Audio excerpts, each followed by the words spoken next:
The recruiting station on station buzzed with the usual mix of alien species, their various forms of communication creating a symphony of clicks, whistles, and electronic translations. Among the towering warriors with their crystalline exoskeletons and the sleek with their serpentine grace, Lieutenant Sarah stood quietly in line, her human form appearing almost fragile by comparison. The Galactic Defense Corps had opened recruitment to all species after the Void Swarm had begun their relentless advance across the Outer Rim. Every world that fell went silent, consumed by the mysterious entities that seemed to devour both matter and energy. The galaxy needed every fighter it could get. Sarah watched as a massive, easily 3 meters tall and covered in natural armor plating, stepped up to the recruitment desk. The officer behind the desk, a four-armed, barely looked up from his holographic display. "Combat specialization," he asked in the standard galactic tongue. "Heavy assault," the rumbled, his voice like grinding stone. "My people have crushed enemies across 12 sectors. I require the largest weapons your corps possesses." The recruiter's eyes lit up with interest. "Excellent, we have immediate placement in the Titan Division. Next." A graceful Etherian floated forward, her translucent form shimmering with internal light. "Tactical coordination and fleet command," she stated with authority. "My species has studied warfare we see patterns others cannot." "Perfect. Strategic Command has been requesting more Etherian officers. Welcome aboard."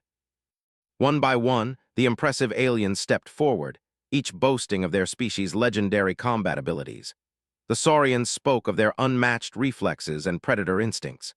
The mechanoids demonstrated computational processing speeds that could calculate thousands of combat scenarios per second. They showed recordings of their ability to generate devastating energy attacks. Each was welcomed with enthusiasm and immediately assigned to elite units. Sarah shuffled forward in the line, acutely aware of the curious glances from the other recruits. Humans were new to the galactic community, having only made first contact 18 months ago. Most species viewed them as the galaxy's curiosity rather than potential warriors. When her turn finally came, the recruiter looked her up and down with all 4 eyes, clearly unimpressed by what he saw. Sarah stood barely 1.6 meters tall, with the lean build of someone who preferred endurance over raw strength. Her brown hair was pulled back in a simple ponytail, and her only notable feature was the intense focus in her dark eyes. "Species?" the recruiter asked, though his tone suggested he already knew the answer. "Human," Sarah replied steadily. The mandibles clicked in what Sarah had learned was amusement. "And what exactly do humans bring to warfare? No offense, but your species lacks the physical advantages of most others. You're not particularly strong, fast, or durable. You don't possess natural weapons or energy manipulation abilities." Sarah had heard this assessment many times since arriving at the station. "I'm a marksman," she said simply. "A marksman?" The recruiter's 4 eyes blinked in sequence. "You mean like those Taurian hunters with their enhanced vision? They can spot targets across continents." "Not exactly. Or perhaps like the quantum kestrels.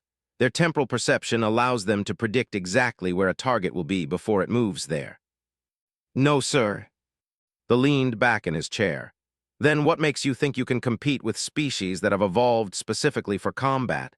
The Void Swarm doesn't discriminate. They consume everything in their path." Sarah reached into her bag and pulled out a small device, no larger than her palm. It was clearly human-made, with clean lines and efficient design that spoke of practical engineering rather than aesthetic beauty. "This is a focus enhancer," she explained. "Human technology, it helps me maintain concentration for extended periods." The recruiter examined the device with 2 of his hands, while his other 2 continued working on his display. "Interesting craftsmanship, but I don't see how this changes anything. Focus is admirable, but in modern warfare, you need raw firepower and lightning-fast reflexes." "May I demonstrate?" Sarah asked quietly. The gestured toward a corner of the recruitment hall where various species were showing off their abilities. "By all means, though I should warn you that we've seen some impressive displays today." Sarah walked to the demonstration area, where a holographic target range had been set up. The targets were small, mobile, and designed to test the rapid-fire capabilities that modern warfare demanded. Most recruits had been spraying the area with energy weapons, trying to hit as many targets as possible in the allotted time. Instead of requesting a standard energy rifle, Sarah asked for something the others hadn't used, a projectile weapon. The range officer, a bemused, found an old kinetic rifle in storage. It was a museum piece compared to the energy weapons the other species preferred. "This weapon fires solid projectiles," they explained to the gathering crowd. "Very primitive technology. You get one shot per trigger pull, and you have to manually account for gravity, wind resistance, and target movement." Several aliens in the crowd chittered with amusement, the who had recruited before Sarah crossed his massive arms. Why would anyone choose such limitations when superior technology exists? Sarah didn't respond. She simply activated her focus enhancer and raised the rifle. The small device attached to her temple emitted a soft blue glow as it synchronized with her brainwaves, helping her achieve a state of absolute concentration. The holographic targets began their sequence, moving in erratic patterns designed to challenge even enhanced alien reflexes. Instead of firing rapidly like the others had done, Sarah remained perfectly still. Her breathing slowed to an almost meditative rhythm. The crowd grew quiet, waiting for her to begin shooting. Seconds ticked by. The targets continued their dance. Some aliens began to whisper that perhaps the human had frozen under pressure. Then Sarah fired her first shot. A target at maximum range, barely visible even to enhanced alien vision, disintegrated. But Sarah wasn't done. Without lowering the rifle, she worked the bolt action and fired again. Another distant target vanished. The crowd fell completely silent now. They watched as this unremarkable human continued to fire, each shot eliminating a target that most of them hadn't even noticed. She wasn't trying to hit everything that moved. Instead, she was selecting specific targets with mathematical precision. When the sequence ended, Sarah had fired exactly 37 shots. 37 targets had been destroyed, each one the most difficult target available at that moment. She hadn't wasted a single projectile. The range officer checked his readings twice before announcing the results. Perfect accuracy at maximum range, no missed shots. Average target distance was, "This can't be right." He recalibrated his equipment. Average target distance was 2.3 kilometers. That's beyond the effective range for most species, even with enhanced vision. The recruiter had stopped working on his display entirely. All four eyes were focused on Sarah as she returned the rifle to the range officer and deactivated her focus enhancer. "How?" the recruiter asked simply. "Humans developed a unique approach to marksmanship," Sarah explained. "We call it patience. While other species rely on enhanced reflexes or supernatural abilities, we learn to wait for the perfect shot. We study our targets, calculate every variable, and then act with absolute precision." A Saurian stepped forward, his predator eyes studying Sarah with new interest. "But surely this is just target practice. Real combat is chaos. Enemies shoot back. There's no time for patience." Sarah met his gaze steadily. "That's exactly when patience matters most. In chaos, everyone else panics. They fire rapidly and hope to hit something. But humans learned long ago that one perfectly placed shot is worth 1,000 that miss." The Etherian who had recruited before Sarah floated closer, her translucent form shimmering with curiosity. "Your species developed this ability naturally, without genetic enhancement or technological augmentation." "We had to," Sarah replied. "Humans evolved on a world filled with large predators. We weren't the strongest or fastest species on our planet. We were prey animals who had to become hunters to survive. We learned that intelligence, patience, and precision could overcome any physical disadvantage." The crowd of alien recruits had grown larger, drawn by the commotion. Sarah could see skepticism in many of their eyes. One impressive display didn't prove anything about human combat effectiveness. The stomped forward, his massive form casting a shadow over Sarah. "Pretty demonstration, little human, but war isn't a shooting gallery. When the void swarm comes for you, will you have time to line up your perfect shots?" Before Sarah could answer, alarms began blaring throughout the station. Emergency lights bathed everything in crimson as an automated voice echoed through the corridors. "All personnel to emergency stations. Void swarm entities detected on approach vector. Estimated time to contact, 6 hours. This is not a drill." The recruitment hall erupted into controlled chaos as officers began organizing the alien recruits into temporary units. The Void Swarm had found station, and everyone would get a chance to prove their worth sooner than expected. The recruiter looked at Sarah with new respect. "It seems you'll have your opportunity to demonstrate human effectiveness in actual combat, Lieutenant. I hope your patience serves you well against an enemy that has consumed entire star systems." Sarah simply nodded and checked her equipment. Around her, the various alien species were boasting about how they would crush the enemy, but she remained quiet. She had learned long ago that talking about violence and actually engaging in it were very different things. As the station's defenders prepared for battle, Sarah found herself assigned to a mixed unit of alien soldiers who viewed her as more curiosity than comrade. The who had introduced himself as seemed particularly skeptical of having a human in their squad. "Stay behind the real warriors, little one," he rumbled as they moved toward the defensive positions. "Point your primitive weapon at something big and maybe you'll get lucky." Sarah didn't argue. She simply followed the squad to their assigned position on the station's outer rim, where massive viewports showed the approaching darkness of space. Somewhere out there, the Void Swarm was coming, and she would finally have a chance to show the galaxy what humans could really do. The defense coordinator, a veteran named Commander Vex, briefed the mixed units on what they were facing. "Void entities phase in and out of normal space," he explained, gesturing to tactical displays that showed previous encounters. "They're difficult to target with conventional weapons because they only maintain solid form for brief moments. Most species try to saturate the area with rapid fire, hopping to catch them during materialization." Hefted his massive plasma cannon. "Sounds perfect for overwhelming firepower. We crush them the moment they appear." Commander Vex's expression was grim. "That strategy has failed on 17 worlds. The entities seem to learn from each encounter. They adapt their materialization patterns to avoid predicted fire zones." Sarah studied the tactical data carefully. The void entities were shown as dark, writhing forms that seemed to absorb light itself.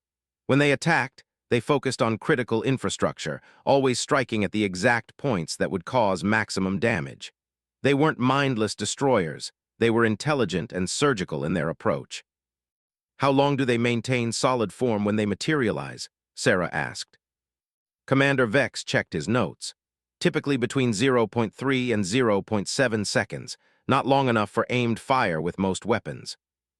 "But long enough for one shot," Sarah murmured, more to herself than anyone else. The Etherian in their unit, who went by the name, caught her words. "You're thinking of engaging them during their brief materialization windows.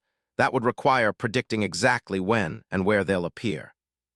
Sarah was studying the pattern data from previous attacks. "They're not random," she said slowly. "Look at the timing intervals. There's a mathematical progression to their materialization sequence." The other squad members gathered around the tactical display as Sarah traced patterns with her finger.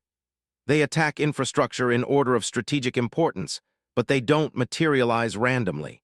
Each entity follows a specific timing pattern based on the target's defensive capabilities." Snorted, "Even if you're right, how does that help? You'd need superhuman calculation abilities to predict where they'll be and when." Sarah activated her focus enhancer. "Not superhuman, just patient." The blue glow from her temple intensified as she entered a state of absolute concentration. "I can see the pattern. It's like reading the wind before a long-range shot." Commander Vex looked skeptical but desperate enough to try anything. "The main assault will begin in 30 minutes. If you think you can contribute meaningfully, I won't stop you. But don't get in the way of the real firepower." As the squad took their positions, Sarah found a spot that gave her clear lines of sight to multiple critical targets throughout the sector. She set up her kinetic rifle, the same museum piece she had used in the demonstration, and began her calculations. The other squad members spread out with their energy weapons, preparing for the standard strategy of overwhelming firepower. Positioned his plasma cannon where he could unleash devastating barrages. Coordinated with other Etherian officers to predict enemy movements. The Saurian, called, relied on his enhanced reflexes to engage targets as they appeared. Sarah simply waited. The first void entities appeared exactly when her calculations predicted they would. Dark forms phased into reality near the station's primary power relay, their writhing shapes seeming to absorb the emergency lighting around them. The squad opened fire immediately, energy weapons lighting up the corridor in brilliant displays of destructive power. But the entities had already phased out of normal space, untouched by the barrage. They reappeared 2.3 seconds later near the communications array, again avoiding the predicted fire zones. Sarah's rifle spoke once. A single projectile crossed the distance in the exact moment one entity, striking its center mass. The creature let out an otherworldly shriek and dissolved into nothingness. The squad stared at her in shock. "Impossible," muttered. "You hit it during its materialization window." "Lucky shot," hissed, though his tone suggested he didn't believe it. Sarah had already worked the bolt action and was tracking the next predicted materialization point. Her focus enhancer helped her maintain perfect concentration even as energy weapons discharged around her, and alien voices shouted tactical updates.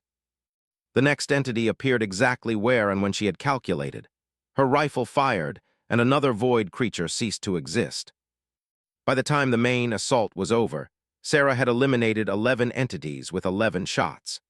The rest of the squad had expended thousands of rounds of energy ammunition and scored only 3 confirmed kills between them. Commander Vex approached Sarah's position as the all-clear signal echoed through the station. "Lieutenant," he said formally, "I need to understand what just happened here. How did a human with primitive weaponry outperform our most advanced alien warriors?" Sarah deactivated her focus enhancer and began cleaning her rifle. "It's not about the weapon, sir. It's about understanding the target. Every enemy has patterns, even ones that seem completely random. Humans learned to see those patterns because we had to. Our survival depended on reading the behavior of creatures much larger and more dangerous than us." The Etherian floated closer. "But the calculations required to predict materialization points. Even our quantum processors struggled with that level of complexity." "Because you were trying to predict everything at once," Sarah explained patiently. "I focused on one entity at a time. Humans call it target fixation, but we use it as an advantage rather than a weakness. Complete focus on a single objective." Set down his plasma cannon and looked at Sarah with something approaching respect.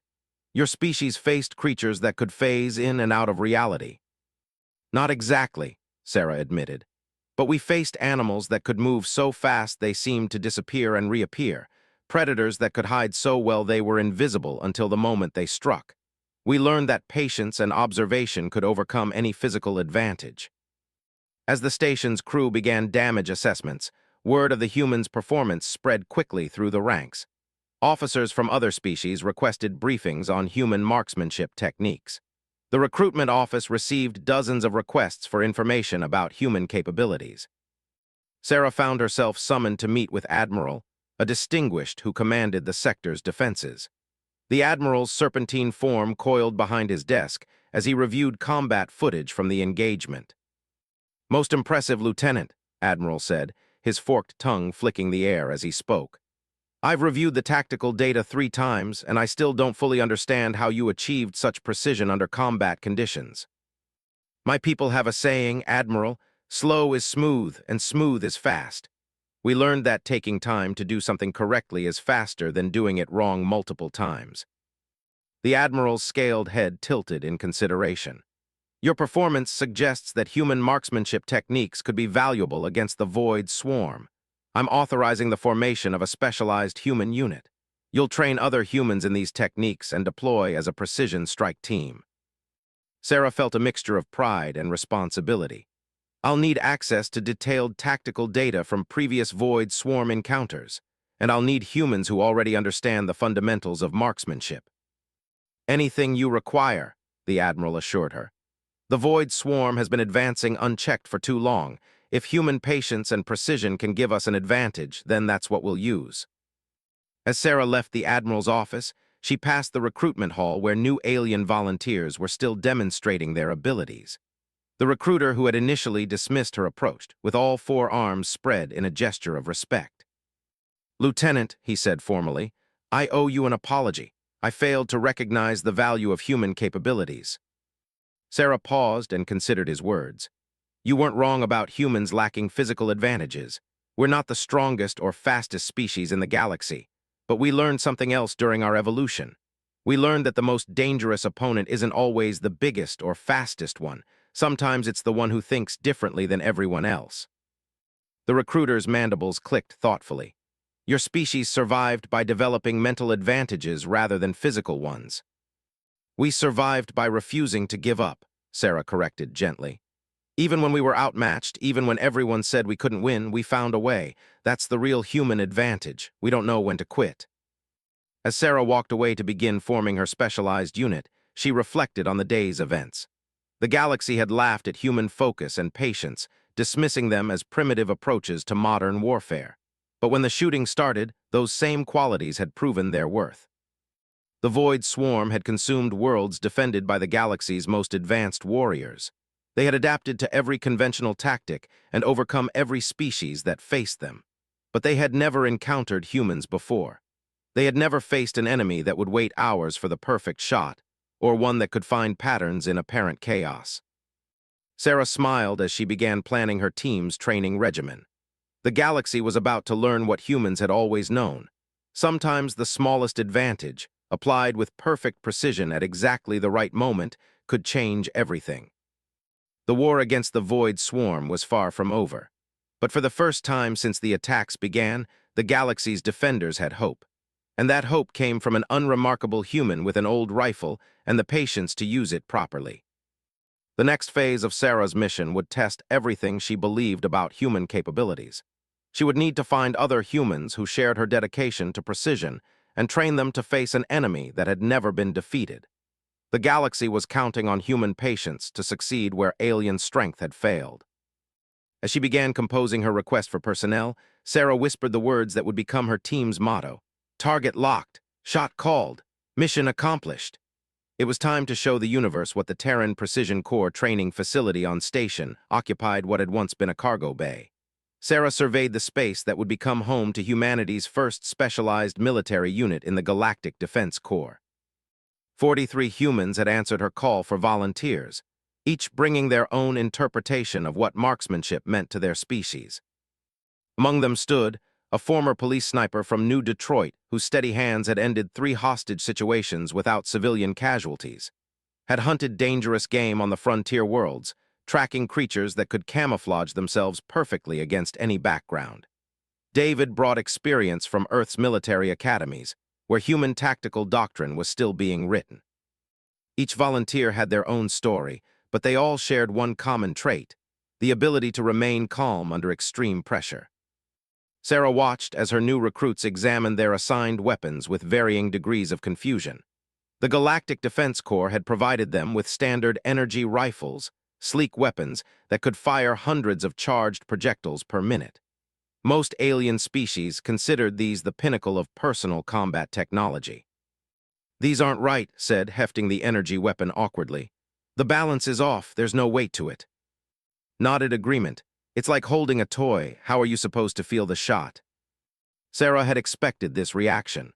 She activated her communicator and contacted the station's quartermaster, a efficient mechanoid named Unit 47 who processed requests with mechanical precision. "Unit 47, this is Lieutenant. I need to requisition older kinetic weapons for my team. Projectile rifles, not energy weapons." The response came back immediately, translated through the mechanical voice that all mechanoids used. "Negative, Lieutenant. Kinetic weapons are classified as obsolete technology. Energy weapons provide superior firepower and ammunition capacity." "I understand, but my request has Admiral's authorization. Check your command protocols." A brief pause followed as Unit 47 processed the command structure. "Authorization confirmed. However, kinetic weapons are stored in deep archives. Retrieval will require significant effort." "We'll wait," Sarah said simply. While they waited for their proper weapons, Sarah began explaining human marksmanship philosophy to her team. She gathered them in a circle on the cargo bay floor, an arrangement that seemed strange to the alien observers who occasionally passed by. "Forget everything you think you know about modern warfare," Sarah began. "The galaxy fights wars with technology and overwhelming firepower. They believe that more shots fired equals more enemies eliminated, but humans learned something different during our evolutionary history." David raised his hand. "What makes our approach different from alien tactics?" Sarah stood and walked to a wall display that showed tactical footage from recent battles against the Void Swarm. Alien forces could be seen firing massive barrages at materializing entities, energy weapons lighting up entire corridors with destructive power. "Watch this engagement," she said, highlighting a battle from the Nexus colony. 17 different species, over 300 soldiers, all using advanced energy weapons. They fired approximately 47,000 shots during a 12-minute engagement. The team watched as brilliant energy bolts filled the screen, creating a dazzling display of firepower. Alien warriors moved with enhanced reflexes, their weapons tracking targets with technological precision. "How many confirmed kills?" asked. 16, Sarah replied, out of approximately 60 void entities. Whistled low. "That's terrible accuracy for that volume of fire." "Exactly," Sarah confirmed. "They're operating on the principle that quantity compensates for precision, but humans evolved as persistence hunters. We learned to track individual targets for hours, waiting for the perfect moment to strike." She switched the display to show hunting footage from Earth, where human hunters tracked dangerous predators through varied terrain. The hunters moved with patient deliberation, studying their quarry's behavior patterns before making their approach. "Our ancestors didn't have claws or fangs or natural armor," Sarah continued. "We couldn't overpower our prey through brute force. Instead, we developed something more dangerous, the ability to think like our targets." Leaned forward with interest. "You mean predictive behavior analysis?" "Deeper than that," Sarah explained. "We learned to understand the psychology of our opponents. Every creature, no matter how alien, follows certain behavioral patterns when threatened. Humans became experts at reading those patterns and exploiting them." David studied the tactical displays thoughtfully. "So when you engaged the void entities during the station attack, you weren't just calculating materialization points. You were thinking like they think." "The void swarm operates with intelligence," Sarah confirmed. "They target infrastructure strategically and adapt their tactics based on defensive responses. But they still follow patterns because intelligence itself creates patterns. Humans learn to see those patterns even when facing completely unknown opponents." The cargo bay doors opened as Unit 47 arrived with their requisitioned weapons. The mechanoid used anti-lifters to transport several crates of kinetic rifles, weapons that appeared primitive compared to the sleek energy rifles the rest of the station carried. Sarah opened the first crate and pulled out a rifle that made her team smile for the first time since arriving. It was solid, mechanical, and familiar. The weight felt right in human hands. "These are M47 kinetic rifles," Sarah explained, distributing weapons to her team. "They fire solid projectiles using chemical propulsion. Each shot requires manual operation of the bolt action, which means you have to think about every round you expend." Shouldered his rifle and sighted down the barrel. "Finally, something that feels like a real weapon." "Why do the aliens consider these obsolete?" David asked, examining the rifle's mechanical precision. Sarah loaded a magazine and chambered a round with the satisfying mechanical sound that all kinetic weapons made. "Because they require skill to use effectively. Energy weapons compensate for poor marksmanship with rapid-fire capabilities. These rifles demand precision, patience, and understanding of external factors." Was checking the weapon's optics system. "What kind of external factors?" "Everything," Sarah replied. "Gravity variations, atmospheric pressure, wind patterns, target movement, range calculations. Energy weapons adjust automatically for most of these variables. Kinetic weapons require the shooter to understand and compensate for each factor manually." Unit 47's mechanical voice interrupted their examination. Question: "Why do humans prefer weapons that require additional complexity?" Sarah considered how to explain human psychology to a mechanical intelligence. "Because complexity creates connection. When we have to think about every variable that affects our shot, we become part of the weapons system rather than just operators of it." Clarification requested. "You prefer inefficiency." "We prefer control," Sarah corrected. "When everything is automated, we lose the ability to adapt to unique situations. But when we understand every aspect of our weapon's performance, we can modify our technique for any circumstance." The mechanoid's optical sensors focused on Sarah with what might have been curiosity. "Interesting philosophy. Most species seek to eliminate variables rather than master them. As Unit 47 departed, Sarah began setting up a training course in the cargo bay. She used holographic projectors to create target scenarios that replicated the conditions they would face against the Void swarm. Traditional marksmanship training focuses on hitting stationary targets at known distances, she explained. We're going to do something different. We're going to learn to hit targets that exist for less than 1 second at unpredictable ranges under combat stress. Looked skeptical. That sounds impossible. It sounds human, countered with a grin. Sarah activated the first training scenario. Holographic void entities began materializing at random points throughout the cargo bay, each one maintaining solid form for exactly the duration recorded from actual combat encounters. Your mission is simple, Sarah announced. One shot, one target. You have to predict where and when they'll appear, then engage during their materialization window. Miss, and the target disappears for another sequence. David raised his rifle and waited for the first entity to appear. When it materialized, he fired immediately, but the hologram had already phased out of existence. His shot passed harmlessly through empty space. Too fast, Sarah observed. You're reacting to the target instead of predicting it. Tried next, studying the pattern of materializations before selecting her target zone. When an entity appeared near her predicted location, she fired and scored a hit before it could phase out. Better, Sarah nodded. But you got lucky with the placement. What happens when they don't appear where you expect? Attempted a different approach, firing at the center mass of entities as soon as they. He achieved partial success, hitting 2 out of 5 targets, but his shots lacked the precision needed for guaranteed kills. Sarah demonstrated the technique she had developed. Instead of tracking multiple potential targets, she selected a single entity and followed its pattern through several materialization cycles. When she finally fired, her shot was perfectly timed to intersect the target at the optimal point in its materialization sequence. The key is patience, she explained. Don't try to hit everything that appears. Select one target, study its pattern, then execute with absolute precision.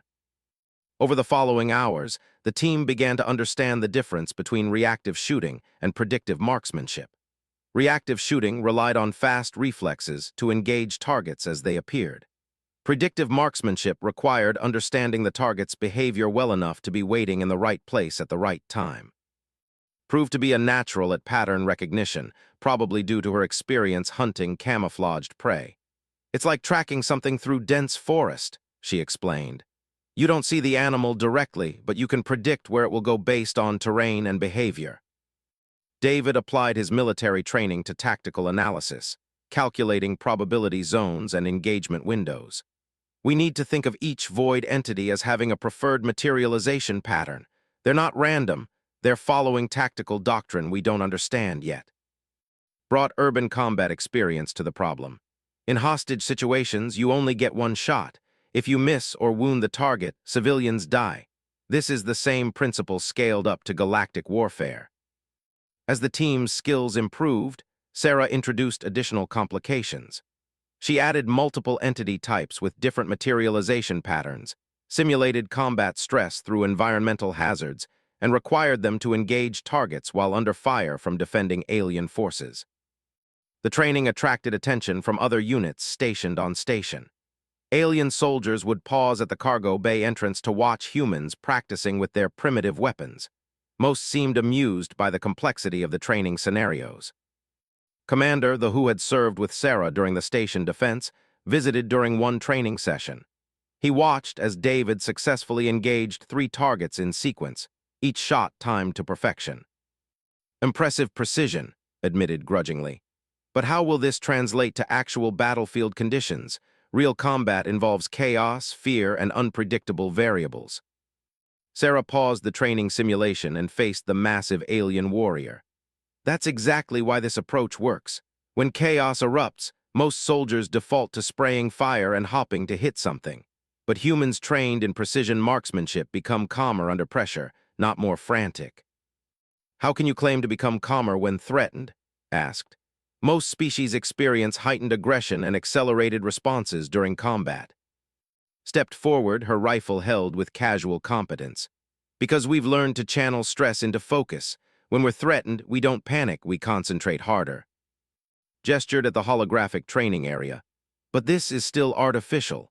The Void Swarm adapts to defensive tactics. What happens when they modify their patterns to counter your predictive techniques? Sarah smiled at the question. Then we adapt our predictions. That's the advantage of understanding principles rather than memorizing procedures.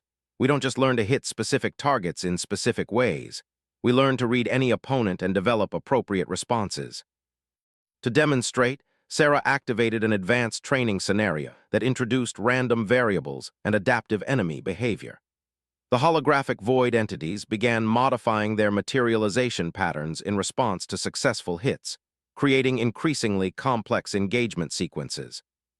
Attempted to apply his previously successful technique and missed completely as the entities adapted to his approach. "Damn," he muttered. "They learned from my pattern." "Exactly," Sarah confirmed. "So now you need to change your pattern, watch the new variables, and develop a new approach." Studied the modified behavior for several minutes, then selected a completely different engagement strategy. Instead of predicting specific materialization points, he focused on the mathematical relationships between appearances and began firing at calculated intervals rather than visual confirmations. His next 3 shots all found their targets. His massive head tilted in what might have been respect. "Your species treats warfare as an intellectual exercise rather than a physical contest." "We treat it as both," Sarah corrected. "But we learned that intelligence can overcome almost any physical disadvantage. Our ancestors faced predators that were bigger, stronger, faster, and better armed than us. We survived by being smarter." Commander Vex arrived as the training session was concluding. The veteran studied the team's performance metrics with interest. "Lieutenant, I've been reviewing your team's progress. Your accuracy rates are impressive, but I'm concerned about engagement volume. Your humans are firing significantly fewer shots than comparable alien units." Sarah had anticipated this concern. "Yes, sir. We're averaging 12 shots per engagement compared to approximately 400 for equivalent alien forces." "That seems problematic. How can you maintain suppressive fire or area denial with such low shot volume?" David stepped forward. "With respect, Commander, we're not trying to maintain suppressive fire. We're eliminating specific targets with surgical precision. Each shot we fire is intended to kill, not suppress." Commander Vex consulted his tactical display. "But standard doctrine requires maintaining fire superiority through volume of engagement. You can't control battlefield flow with 12 shots." "Spoke up. We're not trying to control battlefield flow. We're trying to eliminate specific threats that other units can't engage effectively." Sarah elaborated on her team's tactical philosophy. "Traditional forces use suppressive fire to control enemy movement and create opportunities for decisive action. We use precise fire to eliminate key targets that enable enemy operations." "Can you provide a specific example?" Commander Vex asked. Sarah activated a battlefield simulation showing a typical Void Swarm assault. Standard defensive doctrine calls for establishing overlapping fields of fire to catch entities during materialization. This requires hundreds of soldiers firing thousands of rounds to achieve minimal success rates. The simulation showed the traditional approach: massed alien forces creating brilliant displays of energy fire while achieving few actual kills. "Our approach identifies the entity that's directing the assault pattern," Sarah continued, highlighting a specific target in the simulation. "Void swarms operate with tactical coordination. Eliminate the coordinator and the assault becomes disorganized." She demonstrated by having her simulated team engage the command entity with precise fire. The enemy assault pattern immediately became chaotic as subordinate entities lost coordination. Commander Vex studied the results carefully. "Interesting theory, but how do you identify command entities among dozens of identical targets?" Answered: behavior patterns. Command entities appear more frequently and in more strategic positions. They're also the last to withdraw when an assault fails. Added: we track movement patterns across multiple materialization cycles. Command entities maintain consistent positioning relative to assault objectives. David provided the tactical analysis. Command entities also respond differently to defensive fire. They modify their patterns when engagements aren't proceeding according to plan. had been listening to the discussion with growing interest. Your species has developed this tactical approach based on fighting. What kind of enemies? Sarah considered how to explain Earth's history to aliens who had evolved on worlds without comparable challenges. Humans evolved on a planet with unusually diverse and dangerous predators. We learned to identify pack leaders, territorial alphas, and coordinating matriarchs. Eliminating the right individual could scatter an entire threat group. Pack hunting behavior, mused. My world had similar dynamics, but we focused on becoming stronger rather than smarter. Both approaches work, Sarah acknowledged. But humans learned that intelligence multiplies force effectiveness. One precise action can accomplish what hours of brute force cannot. Commander Vex deactivated the simulation and studied the team's training metrics. I'm authorizing field deployment for your unit, Lieutenant. The next major Void swarm assault is expected at the Horizon Colony in 72 hours. You'll have your chance to prove human marksmanship under actual combat conditions. As the team prepared for their first combat deployment, Sarah reflected on what they had accomplished. In less than 2 weeks, she had transformed 43 individual marksmen into a coordinated precision unit. But training scenarios were one thing. Facing the Void swarm in actual combat would test everything they believed about human capabilities. Approached her after the briefing. Are we ready for this? Sarah checked her equipment one final time. We're as ready as we can be. The question isn't whether we're prepared, it's whether the galaxy is ready to see what humans can accomplish when we focus our minds on a single objective. Overheard the conversation. What if we fail? What if human precision isn't enough against an enemy that's consumed entire star systems? Sarah looked at her team, these humans who had volunteered to face an impossible enemy with primitive weapons and untested tactics. Then we'll adapt and try again. That's what humans do. We don't give up just because something seems impossible. David nodded firmly. Target locked, shot called, mission accomplished. The team echoed his words, and Sarah felt a surge of pride. They might be facing an enemy that had defeated the galaxy's most advanced civilizations, but they were human.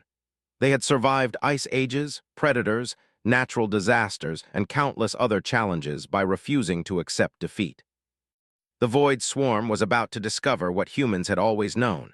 Sometimes the most dangerous enemy isn't the one with the biggest weapons, but the one who never stops thinking of new ways to win. As they boarded the transport ship for Horizon Colony, Sarah whispered a promise that would echo through galactic history. We'll show them what human focus can accomplish, one shot at a time. The transport ship emerged from hyperspace at the edge of the Horizon system, and Sarah immediately understood why the Void swarm had targeted this location.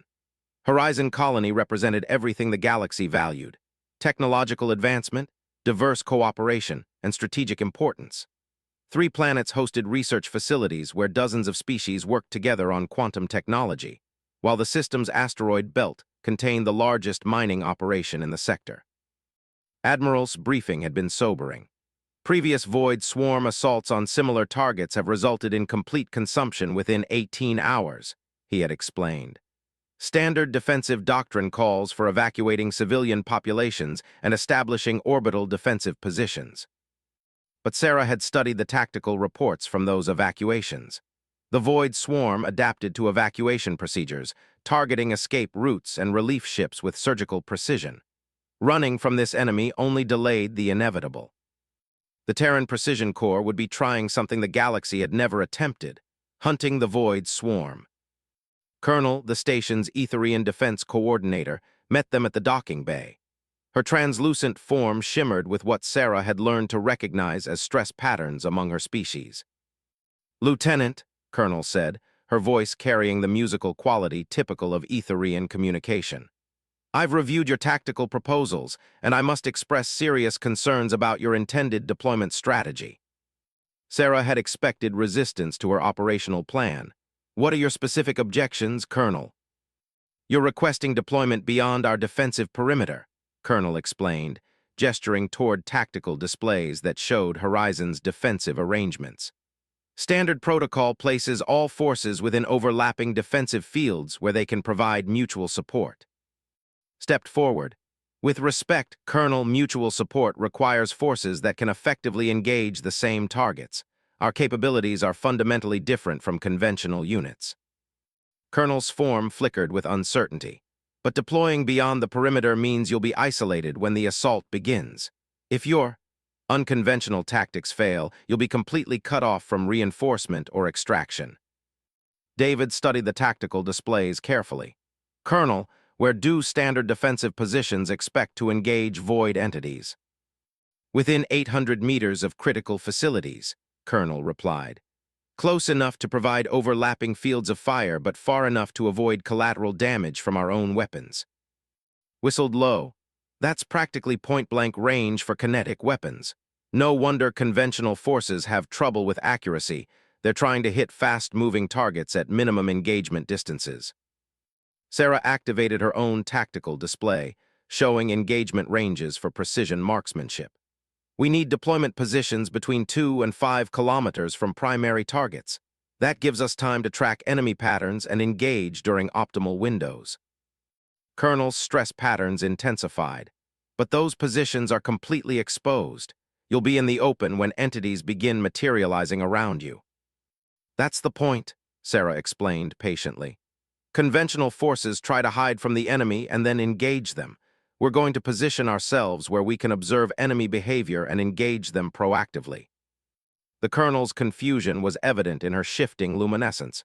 You intend to make yourselves targets. Grinned, we intend to make ourselves hunters. While Colonel processed this concept, Sarah led her team to review the colony's layout. Horizon's main research facility was built into the side of a mountain, with living areas and industrial facilities spreading across the valley floor. The design provided natural defensive advantages, but also created obvious target priorities for any attacking force. Studied the terrain through his rifle scope. Excellent sight lines from the ridge positions. We can cover all primary approaches while maintaining concealment. David was calculating engagement geometry. If we position teams at alternating elevations, we can create overlapping coverage zones without interfering with each other's fields of fire. Pointed to several locations on the tactical map. These positions give us natural cover while maintaining observation on all likely materialization zones. Sarah nodded approval. We'll establish 3 two-person teams in concealed positions with overwatch from the primary observation post. When the assault begins, we identify command entities and eliminate them before they can coordinate the attack. Colonel had been monitoring their planning through translation circuits. This strategy assumes you can distinguish command entities from ordinary assault forces. How can you make such determinations during active combat? Sarah activated her focus enhancer, feeling the familiar blue glow as it synchronized with her brain patterns. Because humans learned to read predator behavior long before we understood the science behind it, we can identify pack leaders instinctively. As the team moved to their assigned positions, they passed through the colony's civilian areas. Families from dozens of species were boarding evacuation transports, their belongings hastily packed into whatever containers they could carry. Children clung to parents while adults tried to maintain calm despite obvious fear. A young approached Sarah's team, his equine form trembling with anxiety. "Are you here to fight the shadow creatures?" he asked in broken galactic standard. Sarah knelt to meet his eyes. "We're here to protect your home." But everyone says the shadow creatures always win. They eat entire worlds. Join the conversation. That's because everyone else fights them the same way. We're going to try something different. The young looked at their primitive kinetic rifles with confusion. Those weapons look old. Why don't you use energy cannons like the real soldiers? Smiled gently. Because sometimes old ways work better than new ones. These rifles have been protecting humans for centuries. As they reached their deployment positions, Sarah's team established communication protocols with the colony's defense force. The contrast between human and alien approaches became immediately apparent. Major, a Saurian who commanded the colony's rapid response unit, contacted them via comlink. "Human unit, be advised that our forces will begin suppressive fire the moment entities are detected. Maintain position behind our engagement zones to avoid friendly fire." Sarah responded carefully. "Major, we'll be operating in forward positions to maximize engagement effectiveness. Please coordinate fire zones to avoid overlap with our operating areas." "Negative," Major replied immediately. Forward positions are designated kill zones. No friendly forces are authorized beyond the defensive perimeter. David activated a private channel to discuss the problem with Sarah. They're not going to understand our deployment strategy until they see it work. Agreed, we'll have to prove ourselves first, then ask for coordination adjustments. Sarah made the decision that would define their mission's success or failure. We deploy according to plan. If conventional forces can't adapt to our tactics, we'll demonstrate why our approach is necessary. As evening fell across Horizon Colony, Sarah's team moved into their concealed positions. Each two-person team established hide sites that provided optimal observation and engagement capabilities while remaining invisible to both enemy forces and colonial defenders. Sarah took the primary overwatch position, a natural rock formation that overlooked the entire valley, and David positioned themselves to cover the research facility's eastern approaches. The remaining team members established coverage of the industrial zones and civilian evacuation routes. The waiting began. Humans had evolved for persistence hunting, which meant they could remain motionless for hours while maintaining perfect alertness.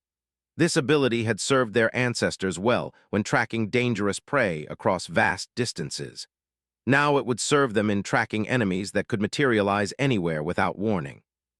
Sarah activated her focus enhancer and entered the state of absolute awareness that had made her species the galaxy's most effective predators.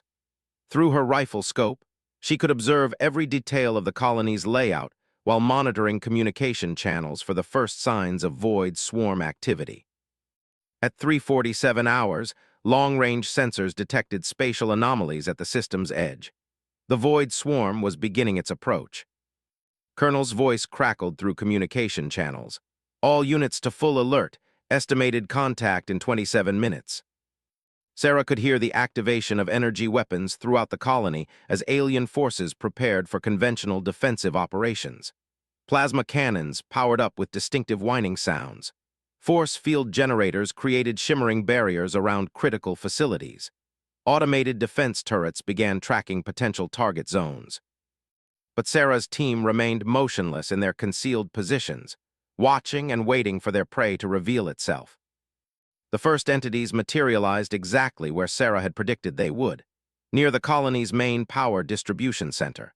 Dark forms phased into existence, their writhing shapes seeming to absorb light as they began moving toward critical infrastructure. Major's forces opened fire immediately, filling the area with brilliant energy discharges. The entities phased out of normal space before the energy bolts could reach them, reappearing 30 meters away in perfect positioning to continue their advance. Sarah tracked the materialization pattern through 3 cycles, noting the mathematical precision of their movement. "Pattern confirmed," she whispered into her comm unit. "Command entity is coordinating from position Alpha 77. Through her scope, she could see one entity that materialized more frequently than others, always in positions that provided optimal observation of the defensive response.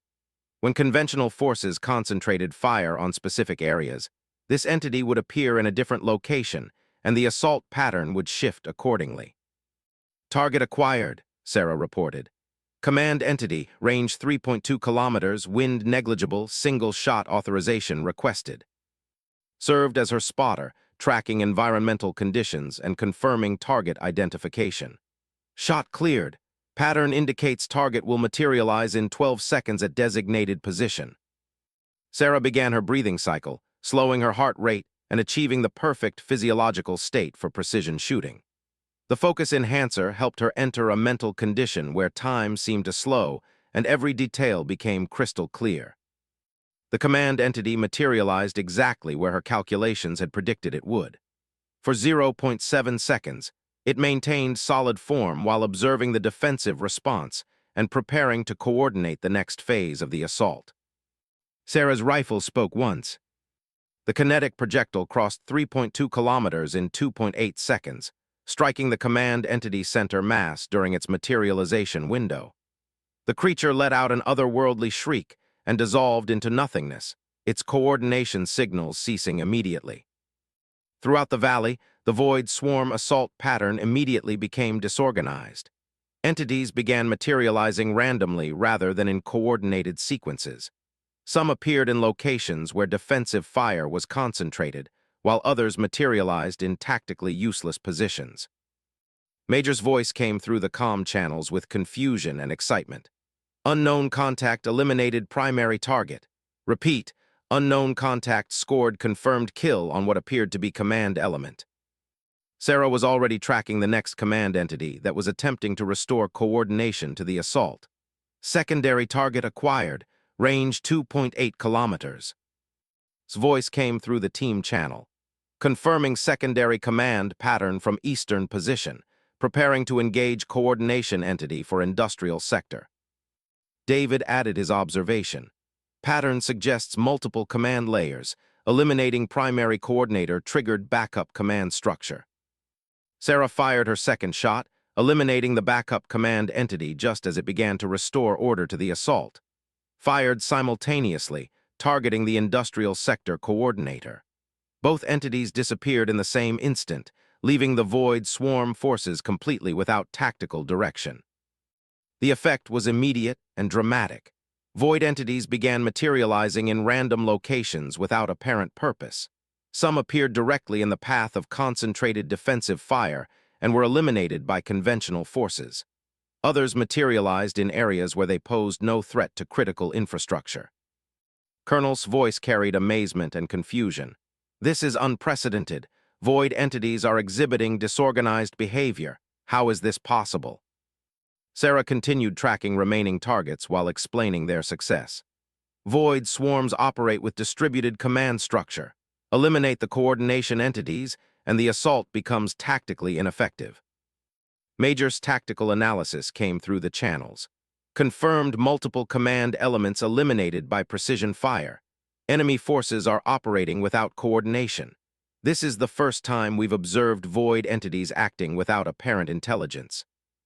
Reported from her position. Engaging tertiary command elements.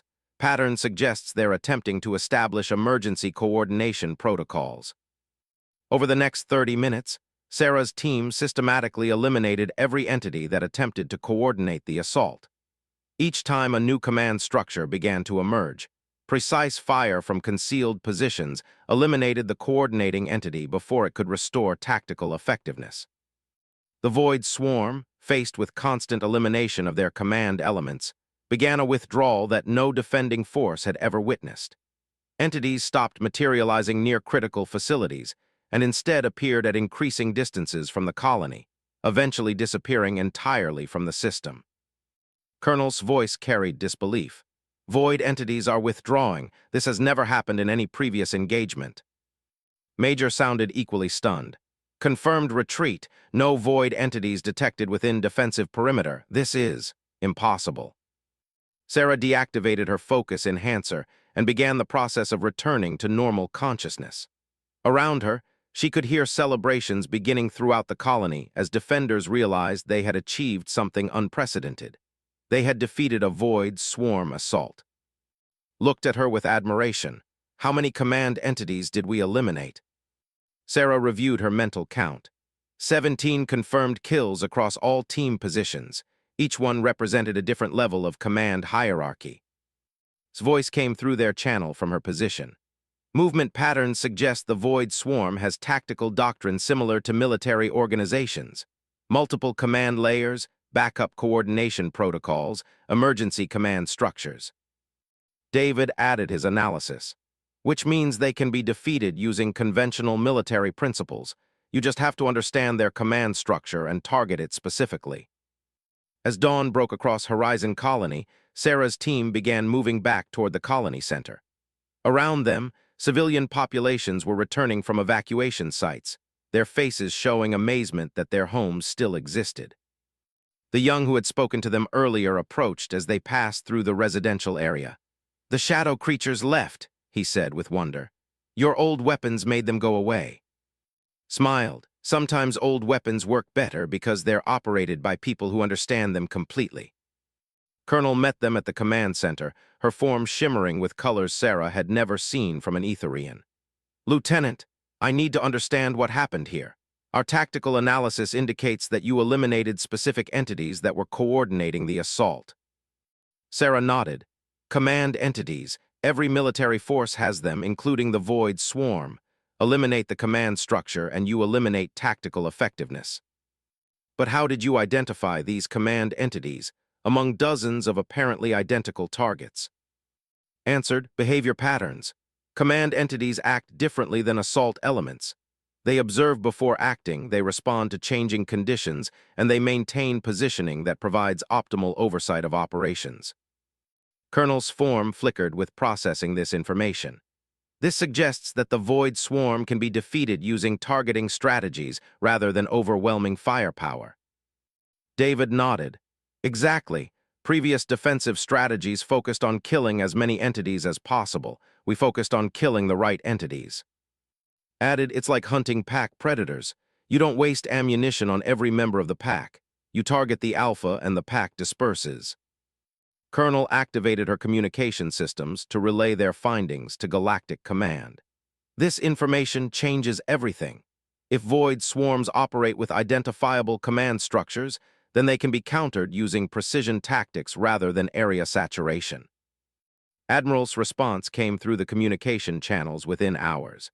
Outstanding results, Lieutenant. Horizon Colony represents the first successful defense against a major Void Swarm assault. You're authorized to expand the Terran Precision Corps and begin training other species in human marksmanship techniques. Sarah felt the weight of responsibility settling on her shoulders. They had proven that human approaches could succeed where alien methods had failed, but now they needed to scale their success across an entire galaxy. Approached her as she reviewed deployment orders. So what's next? Do we train aliens to shoot like humans? Sarah considered the question carefully. We train them to think like humans. The shooting is just the application of human principles, patience, observation, and precision. Overheard the conversation. Some species aren't going to like learning from the galaxy's members. David nodded agreement, especially when we're telling them that their advanced weapons are less effective than our primitive ones. Sarah looked out across Horizon Colony, where families were returning to homes that should have been consumed by the Void Swarm. They'll learn when they see the results. Success has a way of overcoming prejudice. As the team prepared for their next deployment, Sarah reflected on what they had accomplished. They had taken human hunting instincts developed over millions of years of evolution and applied them to galactic warfare. The result had been the first decisive victory against an enemy that had previously seemed unstoppable. The galaxy was about to learn that sometimes the most advanced solution wasn't the best solution. Sometimes you needed patience, precision, and the willingness to think differently than everyone else. But Sarah knew their success at Horizon was only the beginning. The Void Swarm would adapt to their tactics, just as they adapted to everything else. The next engagement would test whether human ingenuity could stay ahead of an enemy that learned from every encounter. The hunting season had begun, and humanity was about to teach the galaxy what it really meant to be apex predators. One shot at a time, they would prove that focus and determination could overcome any obstacle the universe presented. Target locked, shot called, mission accomplished. The words that had become their motto were spreading through galactic military circles, carried by officers who had witnessed something impossible. Humans defeating an unstoppable enemy with patience and precision. The Galactic Military Academy on Nexus Prime had never seen anything like the gathering that assembled in Training Complex 7. Representatives from 43 species sat in carefully arranged seating that accommodated everything from the towering to the floating Etherians. Each had come to learn what the galaxy's military leadership was calling human tactical doctrine, though many still harbored deep skepticism about learning warfare from the galaxy's members. Sarah stood at the front of the amphitheater, her small human form dwarfed by the massive alien officers who filled the seats. Behind her, a holographic display showed tactical footage from the Horizon Colony engagement, where her team had accomplished what no military force had achieved in over 2 years of fighting. They had defeated a Void Swarm assault. General, a massive Saurian who commanded the Academy's Advanced Tactics Division, introduced her with barely concealed reluctance. Students, you will observe the techniques demonstrated by Lieutenant of the Terran Precision Corps. While her methods are unconventional, the results at Horizon Colony cannot be disputed. Sarah activated her presentation, displaying engagement statistics that made several aliens lean forward with interest. Conventional forces at Horizon fired 127,000 energy weapon discharges during the engagement. Total confirmed kills, 4 entities. Murmurs rippled through the audience. Major, a crystalline whose species prided themselves on mathematical precision, spoke up. Those numbers are consistent with previous Void Swarm engagements. Energy weapon effectiveness against phasing entities has proven minimal. The Terran Precision Corps fired 31 kinetic rounds, Sarah continued. Total confirmed kills, 31 entities including all command elements. The murmurs became a buzz of conversation as officers calculated the implications. Captain and Elegant raised her serpentine head. Impossible accuracy rates. Your presentation must contain computational errors. Sarah had expected this reaction. No computational errors, but you're correct that these accuracy rates are impossible, using conventional tactics and weapons. She activated a new display showing engagement footage from a human perspective. The audience watched as Sarah's team remained motionless for extended periods, then fired single shots that eliminated specific targets with mathematical precision. Commander, a four-armed, gestured dismissively with 2 hands while taking notes with the others. Obvious editing. Real combat cannot be conducted with such deliberate packing. Which brings us to the fundamental difference between human and alien approaches to warfare, Sarah said, activating her focus enhancer. The soft blue glow from her temple drew curious stares from species who had never seen human technology. Most species approach combat as an accelerated version of normal activities. Faster reflexes, more powerful weapons, overwhelming force applied as quickly as possible. Humans learned a different approach during our evolutionary development. She showed footage of human persistence hunting from Earth, where groups of humans tracked prey animals across vast distances over many hours.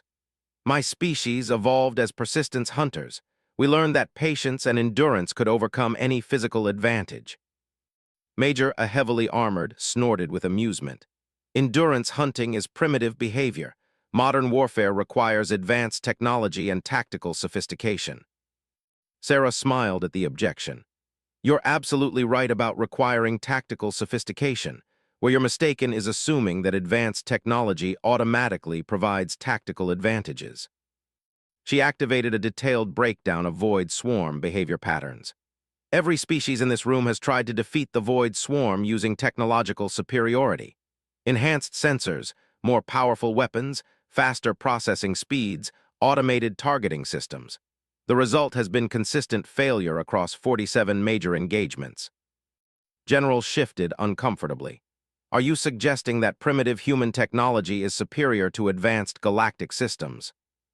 I'm suggesting that advanced technology can become a limitation when it prevents you from understanding your enemy, Sarah replied. Energy weapons fire so rapidly that users don't observe target behavior. Automated systems engage so quickly that operators don't learn enemy patterns. Enhancement technology makes soldiers dependent on machine assistance rather than developing personal skills.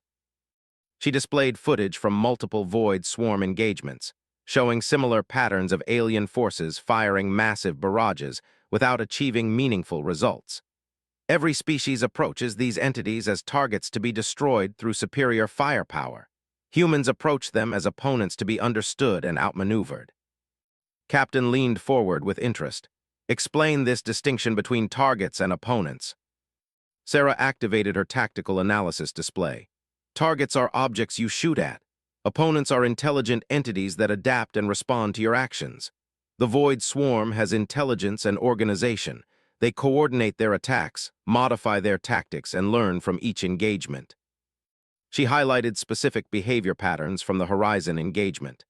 Command entities observe defensive responses and adjust assault patterns accordingly.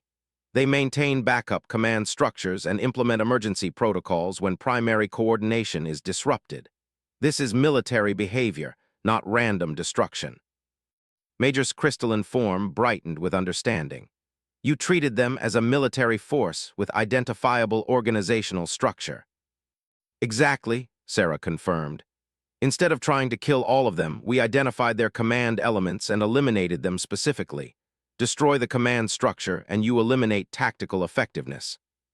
Commander activated his own display and began running calculations.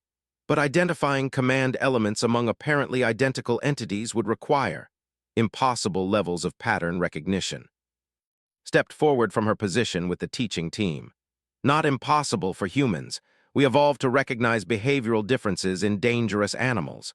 Pack leaders, territorial alphas, coordinating matriarchs. These skills transfer directly to military applications. David joined the explanation. Most species try to process all available information simultaneously. Humans learn to focus on specific behavioral indicators that reveal command relationships. Demonstrated by analyzing footage from a previous Void swarm engagement. "Watch this entity," he said, highlighting one target among dozens. "It materializes more frequently, maintains positioning that provides optimal observation, and other entities respond to its movements." The alien officers studied the footage carefully. Several began making their own observations about entity behavior patterns. Major rumbled thoughtfully.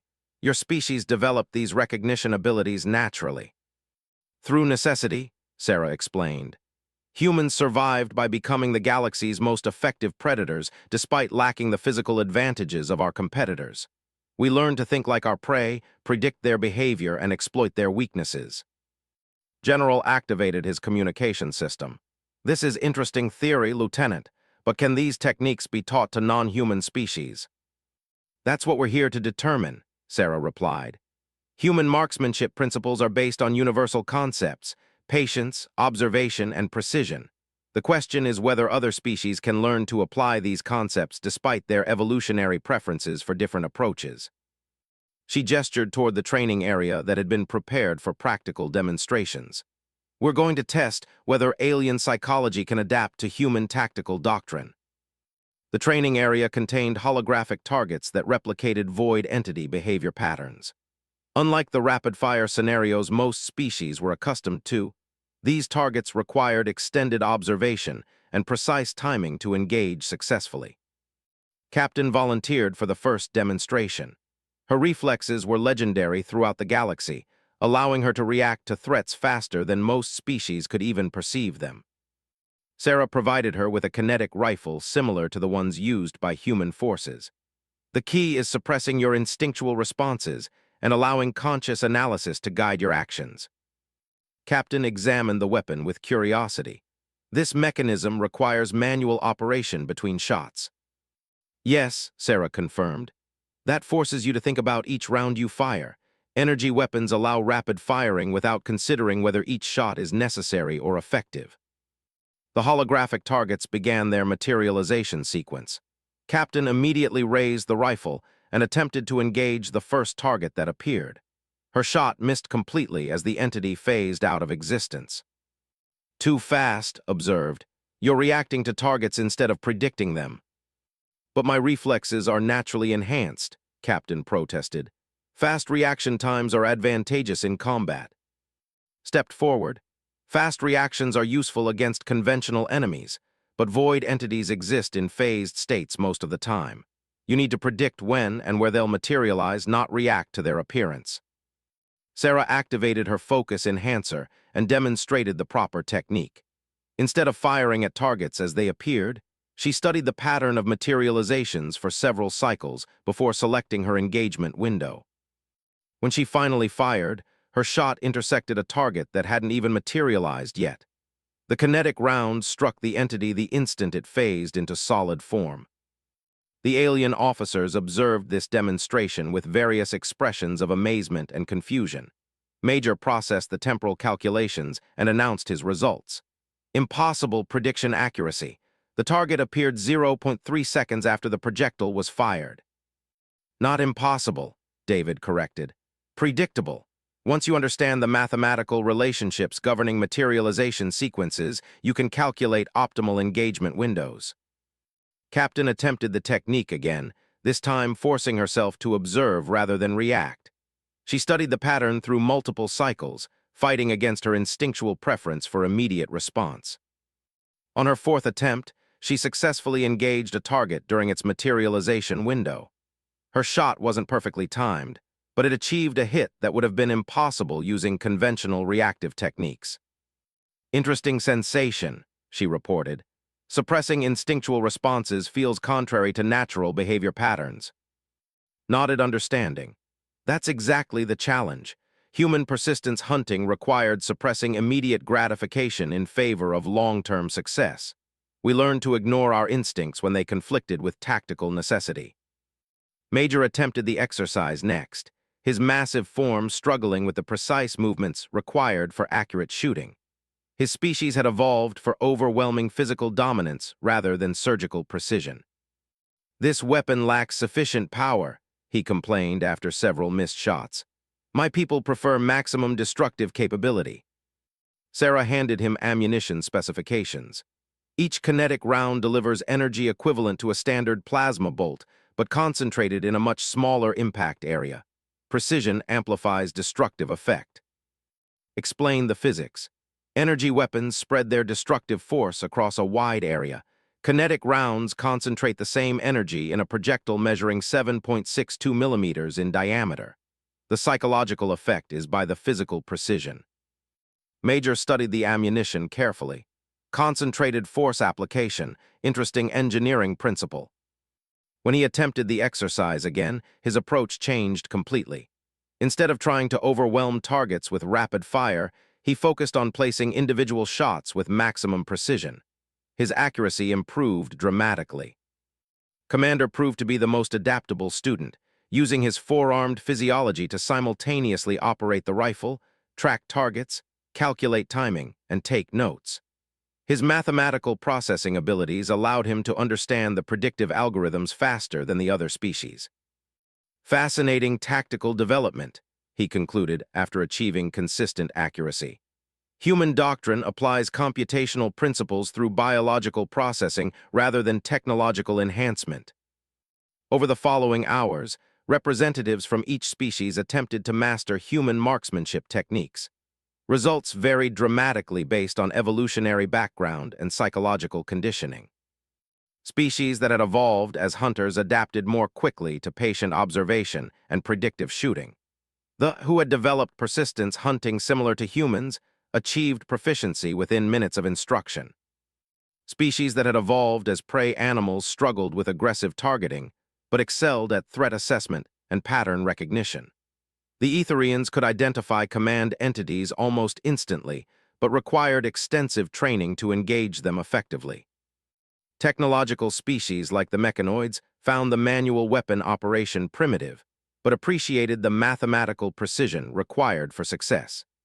They began developing computational assistance programs to help biological species achieve optimal timing. Warrior species like the initially resisted the methodical approach, but gradually recognized the tactical advantages of surgical precision over overwhelming force. Major became an enthusiastic advocate after achieving his first successful engagement sequence. General observed the training with growing interest. These techniques show promise for specialized applications, but can they be scaled for major military operations? Sarah activated strategic displays showing potential deployment scenarios. Human tactical doctrine isn't meant to replace conventional forces. It's designed to complement them by providing capabilities that standard units cannot achieve. She demonstrated combined operations scenarios where human precision teams worked with conventional alien forces. Traditional units maintain suppressive fire and area control. Human teams eliminate specific high-value targets that enable enemy operations. Elaborated on the tactical integration. Most military operations fail because they focus on destroying everything rather than destroying the right things. Human doctrine identifies what needs to be eliminated and eliminates it with minimum resource expenditure. David provided strategic analysis. Void swarms can be defeated using this approach because they depend on coordination. Eliminate coordination, and you eliminate threat effectiveness regardless of total enemy numbers. Added operational considerations. Human teams can operate independently for extended periods without support or resupply. This allows deployment in situations where conventional forces cannot be sustained. General consulted his tactical staff through private communication channels before making his announcement. The Academy will implement human marksmanship training as an elective specialization. Officers who demonstrate aptitude will be eligible for Advanced Precision Tactics certification. Captain raised her serpentine head. What about equipment requirements? Kinetic weapons are not standard issue for most species. Sarah had anticipated this concern. Human engineers are developing adaptations of kinetic weapon principles for species-specific requirements. The important element is the tactical doctrine, not the specific hardware. Commander activated his display systems. Mathematical analysis confirms that human precision tactics could achieve force multiplication ratios of approximately 15 to 1 against void entities. This represents the most significant tactical advancement in modern military history. Major's crystalline form brightened with excitement. Request permission to establish experimental units for field testing these techniques. General nodded approval. Authorized, will begin with volunteer programs in. The third phase of their mission would test whether human principles could be taught to alien minds, and whether the galaxy was ready to learn from its and most unlikely teachers.